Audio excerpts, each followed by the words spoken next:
नमस्कार साथियों, आपका स्वागत है कार्यक्रम रूबरू में। और हर बार की तरह इस बार एक नई शख्सियत के साथ हम लोग आपके सामने उपस्थित हैं। इस बार हमारे साथ मध्य प्रदेश के वो मंत्री हैं जो नर्मदा मैया की सेवा में लगे हुए हैं और मध्य प्रदेश की जनता के साथ वो अपना पूरा जो समाज सेवी है कह लें या कह लें कि संगठन के साथ शुरुआत से जुड़े हुए।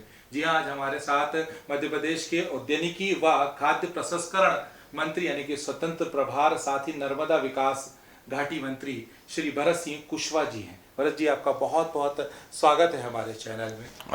भरत जी, सबसे पहला सवाल आपसे माँ नर्मदा को लेकर ही कि माँ नर्मदा को लेकर क्या प्लानिंग है आपकी? माँ नर्मदा मैया जीवनदायिनी है और माँ नर्मदा मैया से जो हमारे खेतों को पानी मिलता है उससे किसानों की आय भी बढ़ती है और किसान जिस तरह से उसको अपने खेतों की पानी की जो आवश्यकता रहती है उसकी पूर्ति नर्मदा मैया से की जाती है। विशेष करके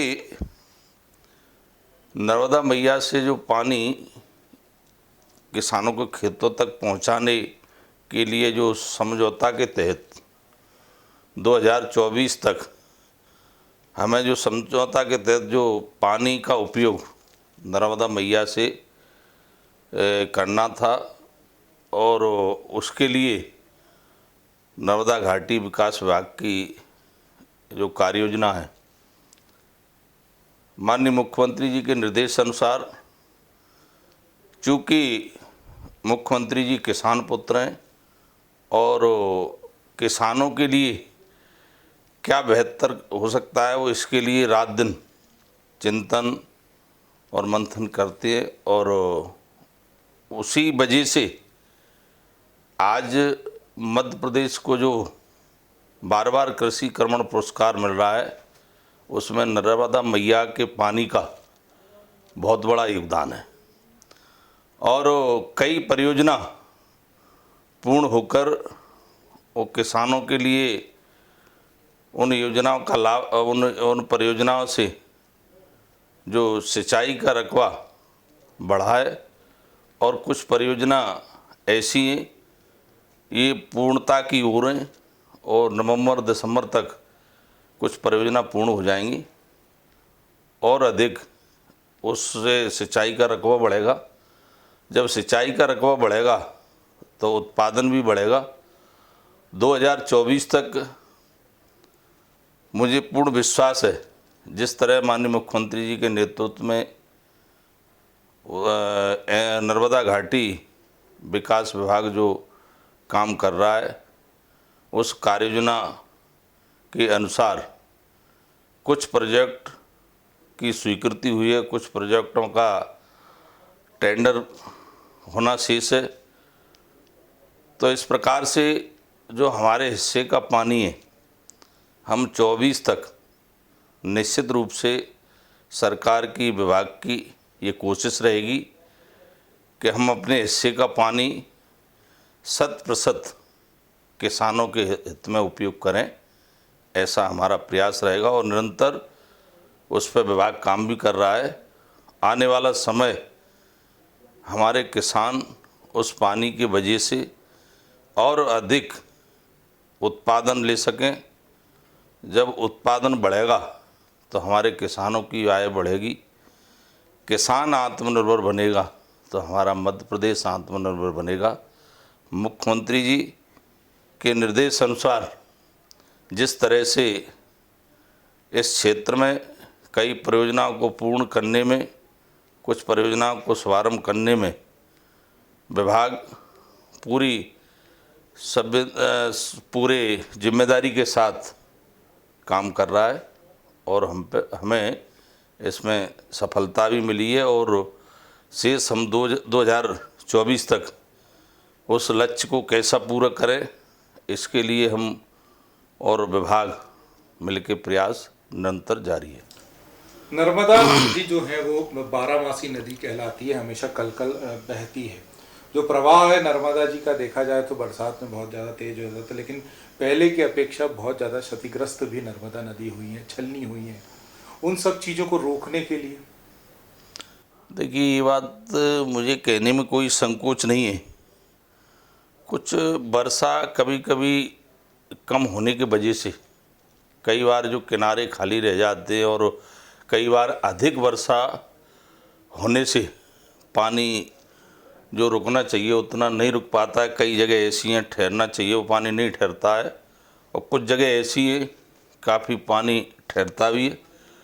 तो जिस प्रकार से अधिक वर्षा भी फायदेमंद है और अधिक वर्षा भी नुकसानदायक है। कई बार नर्मदा मैया का जब उफान होता है तो आसपास का क्षेत्र काफ़ी डैमेज होता है, और कई बार आपको ये देखने को मिला है कि जिस तरह से जो सीमा है नर्मदा मैया की उससे अधिक वो जल के बहाव के कारण कई बार हमारे खेतों की मिट्टी भी कटती है और नदी का भी चौड़ीकरण होता है। और कुल मिला के आपने छलनी कहने की जो बात कही है, ये मध्य प्रदेश की सरकार में माननीय मुख्यमंत्री जी के स्पष्ट निर्देश हैं कि नर्मदा मैया से कोई अवैध रेत न निकाली जाए। इसका भी असर हमें आप सबको देखने को मिल रहा है, चूँकि नर्मदा मैया जैसा कि हमारे किसानों के लिए, जनता के लिए जीवनदायिनी है, और नर्मदा मैया का पूरी तरह संरक्षण, उसके जल का उपयोग करना हमारी सरकार का विशेष कर्तव्य भी है कि जनता के हित में नर्मदा का मैया का पानी अधिक से अधिक कैसे जनता के हित में उपयोग करें। इसके लिए जैसा आपको बताया कि हम पूरा विभाग मिलकर काम कर रहा है। नर्मदा की हम लोग बात करें तो मध्य प्रदेश में जितनी जगह भी नर्मदा बहती है उसके आसपास के जो इलाके हैं, जो घाटी है, नर्मदा घाटी खास तौर पर है, उसके विकास के लिए कोई नई योजना उन लोगों को, कई आदिवासी इलाके भी जैसे उसमें आते हैं, ग्रामीण क्षेत्र आते हैं, उनके विकास के लिए कुछ? कई नर्मदा के अधिकतर गांव जो किनारे बसे हुए, जैसा आपने देखा होगा, कई अधिकतर लोग स्नान भी नर्मदा मैया में करते हैं।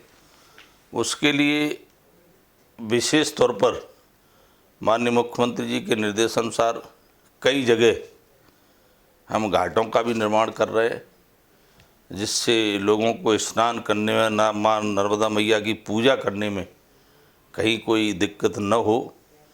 इसके लिए जगह जगह जहाँ उपयुक्त जगह वहाँ घाटों का भी निर्माण का काम चल रहा है, और कई जगह पूर्णता की ओर है।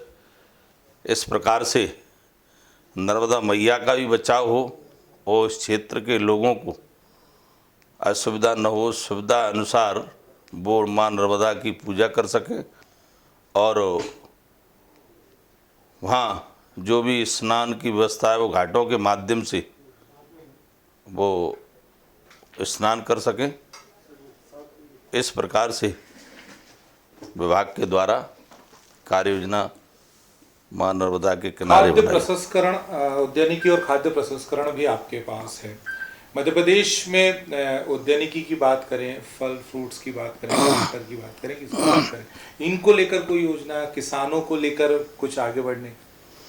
तो ये उद्यानिकी विभाग एक ऐसा विभाग है कि जिसके बगैर किसान की आय दुगनी नहीं हो सकती है।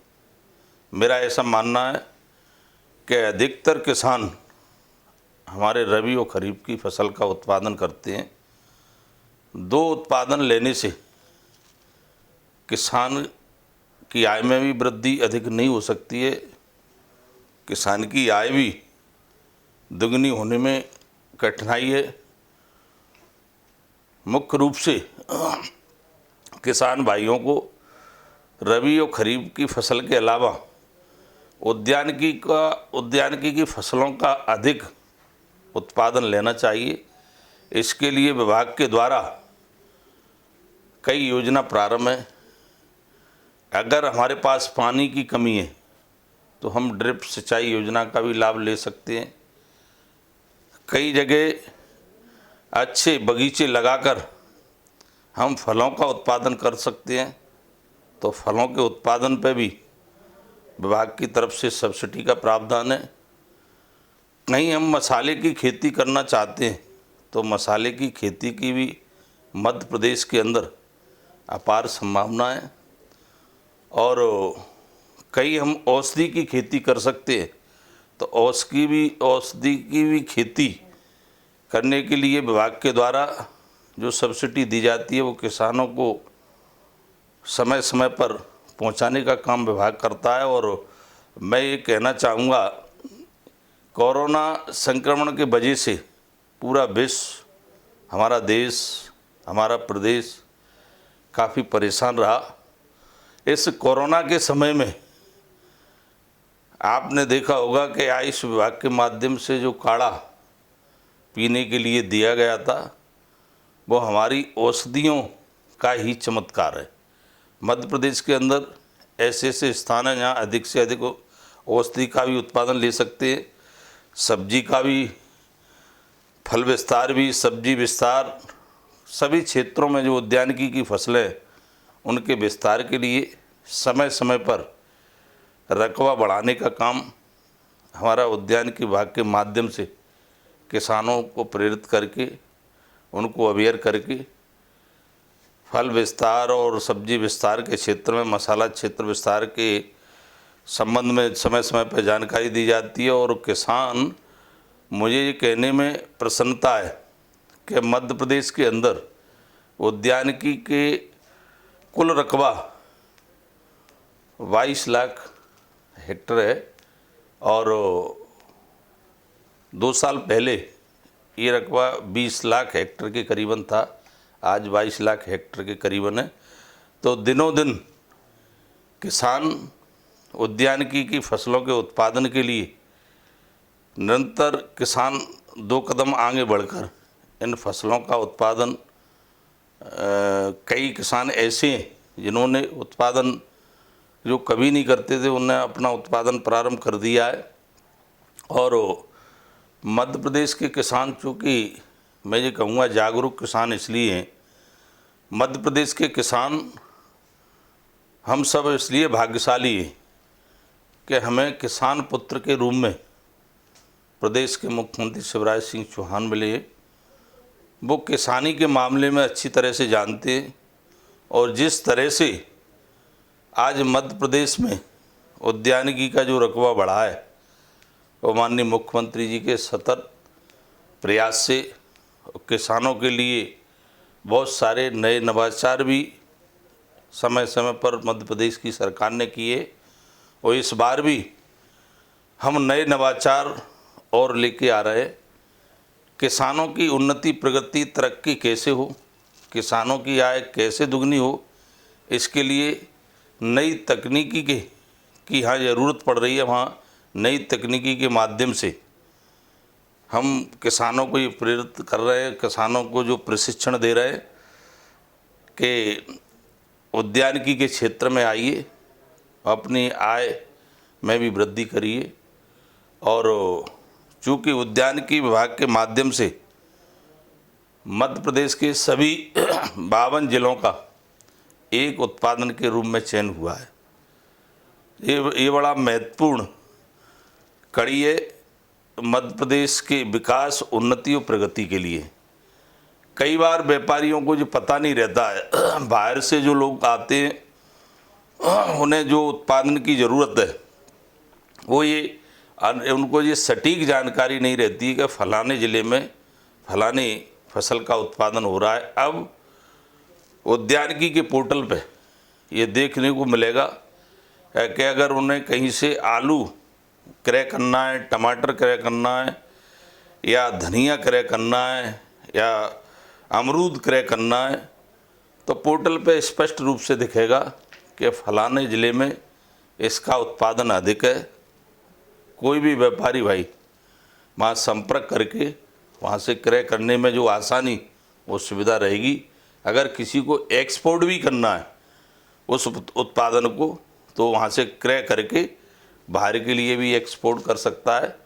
और जिस प्रकार से उद्यानिकी विभाग की जो तैयारी है और किसानों को समय समय पर अवेयर करना, प्रशिक्षित करना, और जो फूड प्रोसेसिंग के क्षेत्र में आपने जो बात कही है, ये बात सही है, सच है कि अब एक समय आ चुका है, आने वाला समय फूड प्रोसेसिंग के क्षेत्र में काफ़ी प्रदेश को भी एक तरक्की की ओर ले जाएगा, उन्नति की ओर ले जाएगा।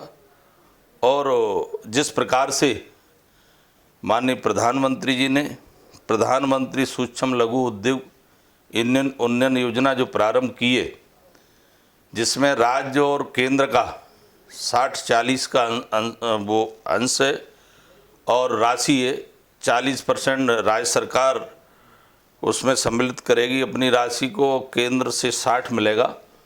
फूड प्रोसेसिंग के क्षेत्र में हमारे राज्य की भी उद्योग संवर्धन नीति 2014 काफ़ी पहले से संचालित थी। बीच में कांग्रेस की सरकार ने उस पोर्टल को बंद कर दिया था। उस पोर्टल को विभाग ने फिर पुनः प्रारंभ कर दिया है और प्रोसेसिंग के क्षेत्र में सरकार का ये प्रयास है, माननीय मुख्यमंत्री जी का ये प्रयास है। इस बात के लिए माननीय मुख्यमंत्री जी विशेषकर किसानों को भी अपने माध्यम से जानकारी देने का प्रयास किया है और विभाग के माध्यम से किसानों को इस बात के लिए अवेयर किया जा रहा है कि आने वाले समय जो फूड प्रोसेसिंग के क्षेत्र में किसान जिस तरह से अपना उत्पादन करता है और उत्पादन को व्यापारी भाई ले जाकर उसकी प्रोसेसिंग करते हैं तो अधिक मुनाफा प्रोसेसिंग के बाद में मिलता है। सरकार की ये सोच है कि किसान भाई जब उत्पादन कर रहे हैं तो अपने उत्पादन की खुद प्रोसेसिंग करें। ये जो सारी चीज़ें हैं, अगर हम लोग बात करें तो ठीक है, किसान मध्य प्रदेश का जो है वो विकास कर रहा है, लेकिन जहाँ ब्रांडिंग की बात आती है, जैसे मैं आपको बताता हूँ कि अगर मालवा की बात करें तो संतरों का और मसालों का उत्पादन अभी बहुत ज़्यादा हो रहा है, लेकिन अगर ब्रांडिंग की बात करें तो मालवा का संतरा नागपुरी संतरा बन के बिकता है नागपुर से आके। उसी तरीके से अगर बुरहानपुर क्षेत्र की बात करें तो वहाँ का जो केला होता है वो महाराष्ट्र का केले के नाम से बिकता है। नीमच के अगर औषधि की बात करें तो उसको भी नीमच वाला जो क्षेत्र है उसको पर्टिकुलर वहाँ के औषधि का नाम नहीं दिया जाता, वो किसी और प्रदेश या किसी और अन्य जिले के औषधि का नाम दे दिया जाता है। मध्य प्रदेश के किसानों के द्वारा तय बात है कि फसल अच्छी उगाई जा रही है, आपकी विभाग भी उनकी मदद कर रहा है, लेकिन कहीं ना कहीं मध्य प्रदेश का किसान ब्रांडिंग में फेल हो रहा है। बहुत सही बात आपने कही है कि हम लोकल को वोकल की पहचान देने के लिए सरकार विशेष रूप से ये प्रयास कर रही है। जो स्थानीय स्तर पर जो उत्पादन हो रहा है, चाहे वो मसाले के क्षेत्र में हो, चाहे फलों के क्षेत्र में हो, चाहे अन्य कच्चे उत्पादन के क्षेत्र में हो, हर उद्यानिकी के उत्पादन की प्रोसेसिंग हो। ये सरकार का प्रयास इसलिए है कि लोकल में जब उत्पादन की प्रोसेसिंग होगी तो जो लोकल को वोकल, स्थानीय स्तर पे जो उत्पादन है उस क्षेत्र का, उसको एक नई पहचान मिलेगी। मार्केटिंग में भी एक नई व्यवस्था के तहत लोगों को ये पता रहेगा। जैसे आपने कहा कि बुरहानपुर का केला है, मसाला है फलानी जगह का, तो जो लोकल में के हिसाब से पैकिंग करके जो बाज़ार में मार्केट में जो माल जाएगा प्रोसेसिंग होके, वो लोकल की पहचान मजबूत होगी तो हमारे उस उत्पादन से होगी। इसलिए ये व्यवस्था की है कि हर उत्पादन की प्रोसेसिंग हो और केवल ये बाज़ार तक सीमित नहीं रहे। किसान भाई 35% सब्सिडी का लाभ लेकर एक छोटी सी इकाई अपने यहाँ निर्मित कर सकते हैं और जो उत्पादन हो रहा है उसकी प्रोसेसिंग करके पैकिंग करके मार्केट का काम किसान भाई करे, जिससे किसानों की इनकम में जो इजाफा होगा। तो इजाफा का आधार मुख्य रूप से मैं ऐसा मानता हूँ कि प्रोसेसिंग करने के बाद किसान ने सोचा भी नहीं होगा कि हम अपने उत्पादन का इतना मुनाफा कमा सकते हैं। वो मुनाफा किसानों को मिलेगा। जो व्यापारी लाभ कमाते हैं व्यापारी जो लाभ कमाते हैं वो हिस्सा और उत्पादन का हिस्सा दोनों मिलाकर एक बहुत बड़ा इनकम का आधार, आय का स्रोत, जिस प्रकार से हम कहते हैं कि किसानों की आय दुगनी कैसे हो, इसके लिए सरकार निरंतर प्रयास कर रही है। तो सरकार का जो प्रयास है कि एक तो इसमें लोकल के उत्पादन को एक पहचान मिलेगी बाज़ार में, वो भी काम होगा, और किसान को जो उम्मीद नहीं करता था, किसान 10 रुपये की चीज़ प्रोसेसिंग करने के बाद वही उत्पादन 30 रुपये का हो जाता है। तो किसान को एक अच्छा मुनाफा अगर कहीं से कमाने का अवसर है तो अपने उत्पादन की प्रोसेसिंग करने के बाद है। और इसके लिए मैं आपके माध्यम से एक किसान भाइयों को और जानकारी देना चाहूँगा कि प्रदेश के मुख्यमंत्री किसान पुत्र हैं, संयोग से मैं भी किसान हूँ। मुझे जो जिम्मेदारी माननीय मुख्यमंत्री जी ने दी है उद्यानिकी और फूड प्रोसेसिंग की, तो निश्चित रूप से मैं अपने अनुभव के आधार पर ये कह सकता हूँ, जिस तरह से विभाग ने जो कार्य योजना बनाई है, आप आने वाले समय में जब नए नवाचारों के तहत हम धरातल पे बहुत जल्दी नए नवाचारों को भी उतारेंगे, उन नए नवाचारों के माध्यम से जो हमें फील्ड में कमी दिखी है उस कमी की पूर्ति नए नवाचारों के माध्यम से होगी। और आने वाला समय, ये कोई राजनीतिक की बात नहीं है, ये धरातल की बात प्रैक्टिकल है कि आने वाला समय किसानों का होगा। और फूड प्रोसेसिंग के क्षेत्र में हमारा मध्य प्रदेश, जिस तरह से कहा जाता है कि देश का हृदय स्थल है तो मध्य प्रदेश है, तो मध्य प्रदेश को हमें फूड प्रोसेसिंग के क्षेत्र में भी एक अलग पहचान देना है। और खुशी इस बात की है कि जिस प्रकार से जो प्रक्रिया है फूड प्रोसेसिंग की इकाई की स्वीकृति की, जो आवेदन मांगे गए, देश में हम दूसरे स्थान पे हैं, देश में हम दूसरे स्थान पे हैं। और वैसे जनसंख्या और क्षेत्रफल के मान के हिसाब से हम पहले स्थान पे हैं। महाराष्ट्र हमसे थोड़े से आगे हैं, क्षेत्रफल में बड़ा है महाराष्ट्र। और मध्य प्रदेश में फूड प्रोसेसिंग के लिए कृषक उद्यमियों ने, हमारे युवा बेरोजगार साथियों ने जो अप्लाई किया है फूड प्रोसेसिंग के क्षेत्र में यूनिट स्थापित करने के लिए, 1500 से अधिक आवेदन हमारे पोर्टल पे आ चुके हैं। और 1500 से अधिक, थोड़ा बहुत 10-20 का अंतर है, और महाराष्ट्र के लिए महाराष्ट्र के लोगों ने अप्लाई किए, महाराष्ट्र में रह के। तो इस प्रकार से ये आवेदन जो प्राप्त हुए पूरे और संपूर्ण मध्य प्रदेश से, हर जिले से एक उत्पादन के रूप में भी उन जिलों से आवेदन आए, तो जनता और किसान के लोग इस बात से के लिए एग्री है कि वो 2 कदम बढ़ के अपने उत्पादन की प्रोसेसिंग करना चाहते हैं। इसका यही सामने उदाहरण है।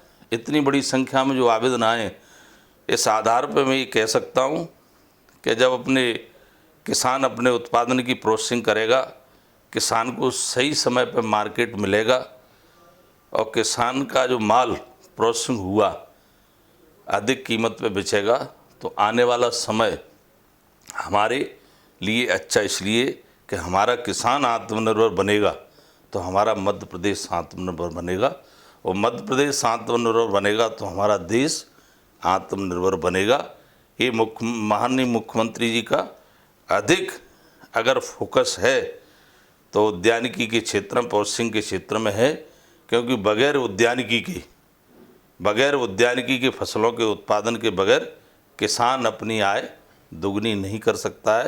इसलिए आपके माध्यम से भी मैं किसान भाइयों से ये प्रार्थना करना चाहूँगा कि वो रबी खरीफ की फसल के साथ साथ कुछ क्षेत्र उद्यानिकी की फसलों का भी उत्पादन के लिए सुरक्षित रखिए, जिससे आपकी एक इनकम बढ़े, आय बढ़े, और रोजगार मांगने वाला किसान का बेटा नहीं होना चाहिए, रोजगार देने वाला किसान का बेटा बने।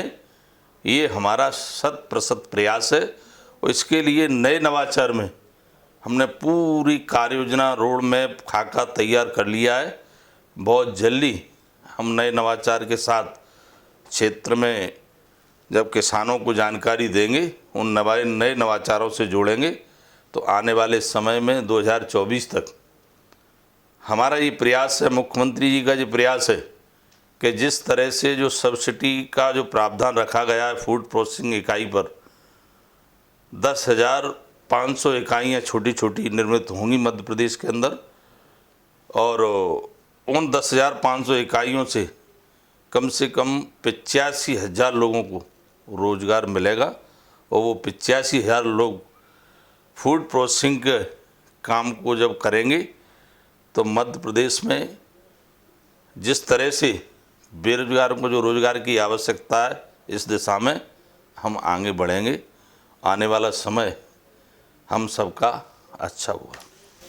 आप ग्वालियर ग्रामीण से आते हैं, विधानसभा क्षेत्र ग्वालियर ग्रामीण है, वहाँ की बात करते हैं, विकास के लिए क्या योजना है? ग्वालियर अंचल, ग्वालियर संभाग और चंबल दोनों उद्यानिकी के क्षेत्र में, मैं ओवरऑल विकास की बात कर रहा हूँ, आपका विधानसभा क्षेत्र। मेरे विधानसभा क्षेत्र में तो ग्रामीण क्षेत्र ज़्यादा है, और ज़्यादातर अधिकतर सभी उत्पादन होते हैं। मेरा ये फोकस है मालवा निवाड़ की तरह उद्यानिकी की फसलों का भी उत्पादन अंचल के साथ साथ मेरे क्षेत्र में भी किसान उद्यानिकी की योजनाओं का, उद्यानिकी विभाग के माध्यम से जो योजना संचालित है, उनका 100% लाभ प्रदेश के साथ साथ मेरे क्षेत्र के किसानों को भी मिले। और जिस तरह से क्षेत्र में जो विकास को लेके आपने बात कही है, तो निश्चित रूप से लोगों के लिए जीवन में मूलभूत सुविधाएं मिलें, और मूलभूत सुविधाओं पर हमारी सरकार काम कर रही है। चाहे मैं अपने क्षेत्र की ग्वालियर ग्रामीण की बात करूं, तो ग्वालियर ग्रामीण में भी चलने के लिए अच्छी रोडों का निर्माण हुआ है, और सिंचाई के लिए RC हाई लेवल से भी सिंचाई की व्यवस्था की गई है। विद्युत की व्यवस्था भी ठीक है। स्कूलों के लिए भी कई स्कूल उन्नयन हुए, और CM राइजिंग में अब जो नई जो DPR बन के आई है, उसका भी लाभ मेरा प्रयास रहेगा कि प्रदेश के जितने भी विभाग हैं, प्रदेश सरकार में जितने भी विभाग हैं, उन विभागों का लाभ प्रदेश के साथ साथ मेरी विधानसभा को भी मिले। और मेरी ये कोशिश रहेगी, चूँकि जैसा भारतीय जनता पार्टी का स्पष्ट और देश के प्रधानमंत्री जी का स्पष्ट कहना है, मुख्यमंत्री जी का स्पष्ट कहना है कि सबका साथ, सबका विकास, सबका विश्वास, सभी को विकास से जोड़ना है, ये हमारी प्राथमिकता है। और जो ग्वालियर ग्रामीण मेरी विधानसभा के मतदाताओं को जो मेरे से उम्मीद है, निश्चित रूप से मेरी कोशिश रहेगी। कोई सपना ग्वालियर ग्रामीण के लिए कि मुझे ये करना ही करना है ग्वालियर ग्रामीण के लिए? ग्वालियर ग्रामीण की स्थानीय जो भी डिमांड है, जनता के विकास के लिए, उन्नति के लिए, प्रगति के लिए और क्षेत्र की तरक्की के लिए, चूँकि जब मैं सप्ताह में 2-3 दिन अब क्षेत्र में देता हूं, तो जनता से रूबरू होता हूं। चूँकि मुझे अपने क्षेत्र के मामले में एक एक गली का मालूम है, एक एक मोहल्ले का मालूम है। लगभग मैं ये कहना चाहूँगा कि मुझे 30 वर्ष राजनीतिक क्षेत्र से जुड़े हो गए। मैं युवा मोर्चे से 88-89 से जुड़ा हूँ। पंच से लेके पंच, जिला पंचायत सदस्य, कृषि सभापति, संगठन में कई पदों पर रहा, भारतीय जनता पार्टी का जिलाध्यक्ष भी रहा। तो लगातार मेरा जो जीवंत संपर्क मुरार की जनता से 30 साल से लगभग मैं भारतीय जनता पार्टी के लिए अपील करता आया हूँ। और आज भी जिस तरह से मैंने कहा है, मेरे क्षेत्र की गली मोहल्ले गांव तो छोड़िए, और हर ज़्यादा अधिकतर लोगों के मतलब अधिकतर गांव ऐसे मिलेंगे जिनके मैं कम से कम 20% लोगों को नाम से बुला सकता हूं। मेरा चूँकि जीवन और जन्म ग्रामीण क्षेत्र से ही आता हूं और आज भी मंत्री भले हूं, मेरी 2 बजे है मंत्री बनने की। मंत्री यहाँ तक मेरा जो सफ़र तय हुआ है, अगर भारतीय जनता पार्टी जैसा संगठन नहीं होता तो मैं आज इस स्थान पर नहीं होता, और मेरे क्षेत्र के लोगों का अगर आशीर्वाद नहीं होता तो मैं यहाँ नहीं होता। इसलिए मेरे पे क्षेत्र की जनता का भी आशीर्वाद है और संगठन का भी है और नेतृत्व का भी है। राजनीतिक शुरुआत कैसे हुई? आशीर्वाद तो ठीक है, आपको जिता के भी पहुंचाया, मंत्री भी बन गए, शुरुआत कैसे हुई? राजनीति में आना कैसे हुआ? राजनीतिक क्षेत्र में शुरुआत जब मैं बेहट पढ़ाई के लिए गांव से आता था 7 किलोमीटर दूर, उस समय मसाल पदयात्रा युवा मोर्चे की प्रारंभ हुई थी। 88-89 की बात है। उस यात्रा का नेतृत्व आज जो वर्तमान में प्रदेश के मुख्यमंत्री माननीय शिवराज सिंह चौहान जी हैं, वो प्रदेश के अध्यक्ष युवा मोर्चा के हुआ करते थे। उनके नेतृत्व में हर क्षेत्र से एक सरकार को बदलने के लिए जिस तरह से युवाओं का जो हुजूम और जो यात्रा शुरू हुई थी, उस यात्रा का नेतृत्व ग्वालियर चंबल संभाग में आज जो कृषि केंद्रीय मंत्री माननीय नरेंद्र सिंह तोमर जी हैं, वो उस अंचल में नेतृत्व कर रहे थे और शिवराज जी पूरे प्रदेश का नेतृत्व कर रहे थे। उस यात्रा से जुड़ने का मुझे सौभाग्य प्राप्त हुआ और उस यात्रा से जिस दिन से जुड़ा हूँ उस दिन से निरंतर मैं युवा मोर्चा के विभिन्न दायित्वों पे भी रहा। पार्टी का, भारतीय जनता पार्टी का जिलाध्यक्ष रहा लगातार 2 टर्म, और आज अगर यहाँ बैठा हूँ तो जैसे मैंने कहा, मुझे इस बात की भी प्रसन्नता है कि जब नरेंद्र सिंह जी उस अंचल में नेतृत्व कर रहे थे तब मुझे युवा मोर्चा की उस यात्रा से जुड़ने का सौभाग्य प्राप्त हुआ, और जब पार्टी का काम करते करते आज मैं यहाँ तक पहुँचा हूँ, तो उसमें भारतीय जनता पार्टी के संगठन की जो विचारधारा है वो हमारा ठोस आधार है। भारतीय जनता पार्टी में और अन्य दलों में काफ़ी डिफरेंस है।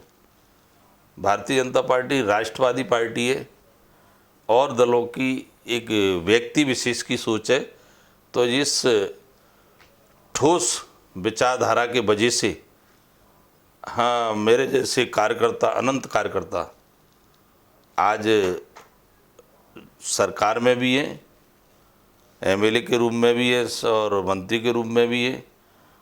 तो जिस प्रकार से भारतीय जनता पार्टी ने सभी वर्गों का, सभी समाजों का काम करने वाले कार्यकर्ताओं को जो स्थान दिया है वो भारतीय जनता पार्टी ने दिया है, और भारतीय जनता पार्टी में काम का मूल्यांकन करने वाला हमारा नेतृत्व है।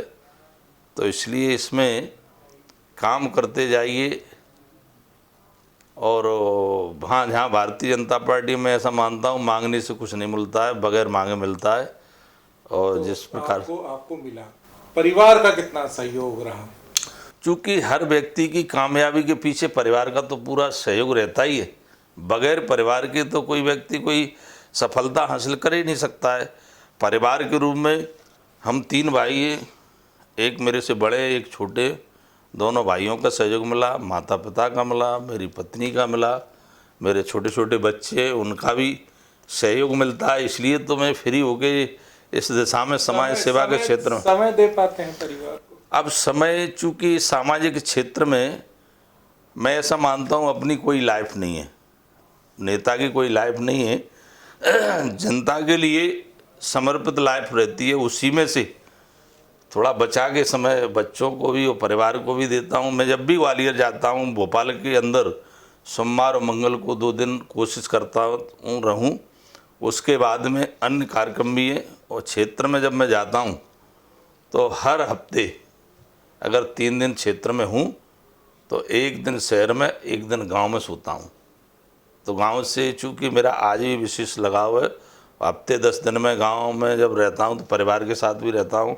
कुछ परिवार मेरा ग्वालियर है, मेरी पत्नी मेरे बच्चे ग्वालियर में हैं और मेरे बड़े भाई और माता जी गांव में, तो उनके पास भी हफ्ते में जाता हूँ। और मेरा गांव जो पंडित दीनदयाल उपाध्याय जी की जो सोच थी कि अंतिम व्यक्ति की चिंता करना, मेरा गांव भी अंतिम है, ज़िले का अंतिम गांव है ग्वालियर का, लास्ट बॉर्डर पे।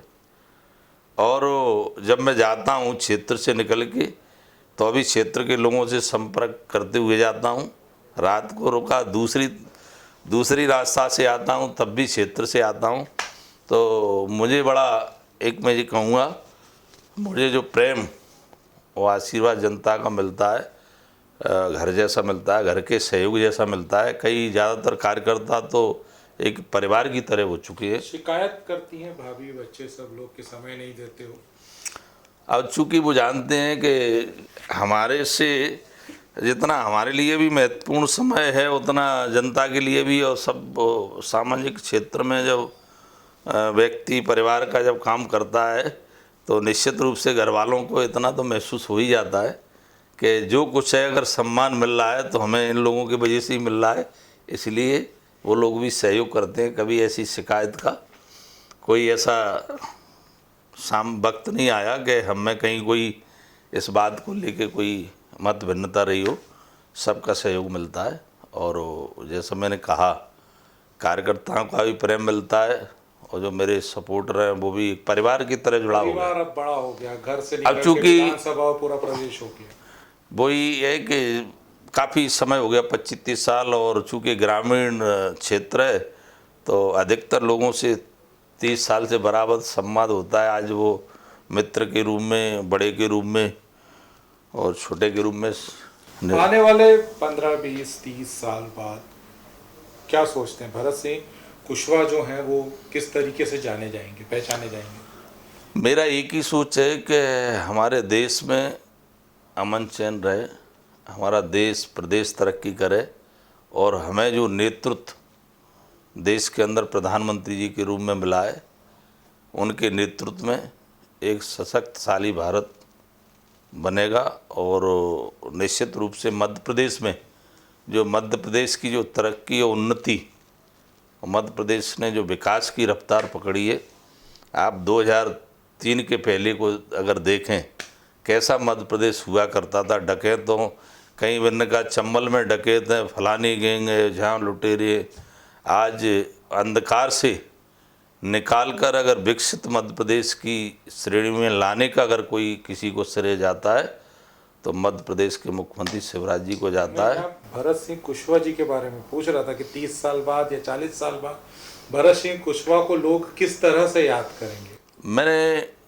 मेरी व्यक्तिगत राय इसमें ये है कि मैं कभी अपने बारे में कभी सोचता नहीं हूँ, क्योंकि मैं ऐसा मानता हूँ अपने बारे में क्या सोचना चाहिए। काम करते रहिए, लोगों का आशीर्वाद मिलता है, सबका प्यार स्नेह अब तय तो ऊपर वाला करता है और इसकी चिंता नहीं करना चाहिए।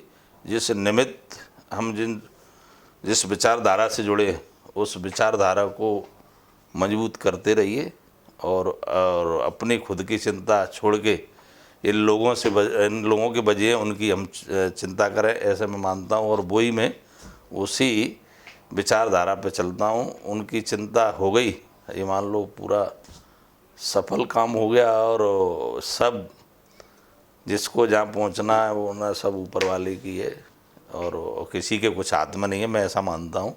व्यक्ति के हाथ में खुद के में हो तो फिर तो बात ही अलग है। अपना काम किए जा, फल की चिंता मत कर। आने वाले 30-40 साल बाद भरत सिंह कुशवाहा जी कहाँ होंगे? बड़ी ही बेबाकी से उन्होंने इस पे जवाब दिया कि मैं सिर्फ काम कर रहा हूँ और काम के बाद मैं फल की चिंता नहीं करता, लोगों की सेवा कर रहा हूँ। तय बात है कि बहुत सारे प्लान हैं नर्मदा घाटी को लेकर, खाद्य प्रसंस्करण को लेकर, किसानों को लेकर कि किस तरीके से उनके उत्पादन को बढ़ाया जाए और पूरे विश्व में जो है वो मध्य प्रदेश के किसान एक अलग पहचान बना पाए, वो ब्रांडिंग को लेकर हो या उनके उत्पादन को बढ़ाने को लेकर। मंत्री जी के पास सारे आइडिया हैं और कॉन्सेप्ट्स हैं, बस उन्हें लागू करना है और बेहतर ढंग से लागू करना है। हम उम्मीद करते हैं मंत्री जी की जो आपने सोचा है मध्य प्रदेश के किसानों के लिए, उसमें आप सफल हों और मध्य प्रदेश के किसान प्रगति करें, साथ ही नर्मदा घाटी को लेकर जो आपकी योजनाएं हैं वो सफल हो। आपने हमें टाइम दिया रूबरू में, उसके लिए बहुत बहुत धन्यवाद। तो साथियों, मुझे दीजिए इजाजत। आज के कार्यक्रम में इतना ही। अगली बार एक नई शख्सियत के साथ मैं फिर से आपके सामने उपस्थित होऊंगा। तब तक के लिए नमस्कार।